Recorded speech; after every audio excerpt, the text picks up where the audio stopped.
So my name is Jean Paciulli.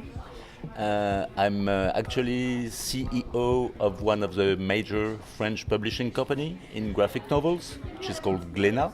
Big history of 50 years of publishing in France.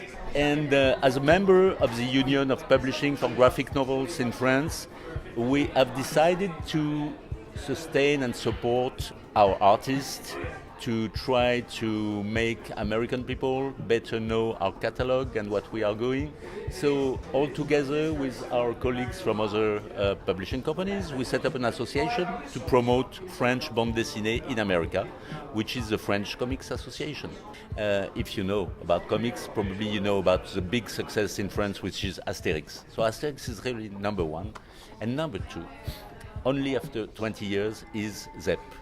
And Zep, you have seen him, he's a young guy, so it's probably the quickest success we have ever known in comics industry these past 20 years. I think it was one of the reasons of the success in France. We have a very big market, so our authors have good sales because there is tradition of bande dessinée, because people used to read French comics. So we have never been looking for exporting. Comics is read all over the world, American comics. Manga is sold all over the world, and they have readers in France, in America. French bande dessinée never went out of the borders of France and Belgium. So this is, of course, the first challenge for us, is to make people know that we exist and that we have this creativity with our authors. The second thing probably is we don't create bande dessinée as you do the comics here. It's more, you are in industry, we are in craftsmen. When you see that for these 48 pages, in average, it's 1 year creation. And can you imagine for comics saying, well, this is volume 1 and you have to wait 12 or 18 months to get volume 2?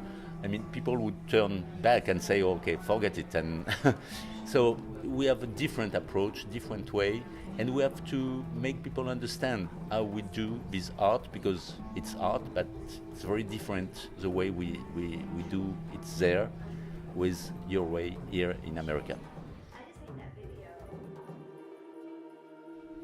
Well, it's the same important step as when Dionnet and Drouillet did Metal Hurlant, which has been produced after in the States as a heavy metal. It's the time in the 70s where bande dessinée was so free to be able to take any subject, politics, sex, science fiction, fantasy, and to bring this media to new authors and also to new readers.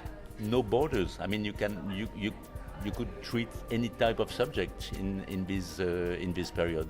And of course, it was the 70s, so a taste of freedom everywhere. But I think we have kept it in the French bande dessinée, and we have now so many genres, so many styles, and probably it's because of the freedom this type of magazine brought to the authors at that moment. Thank you for watching Beyond the Longbox. If you enjoyed the show and would like to see more, please hit subscribe, and we'll continue to bring you the best in comics. Worship me!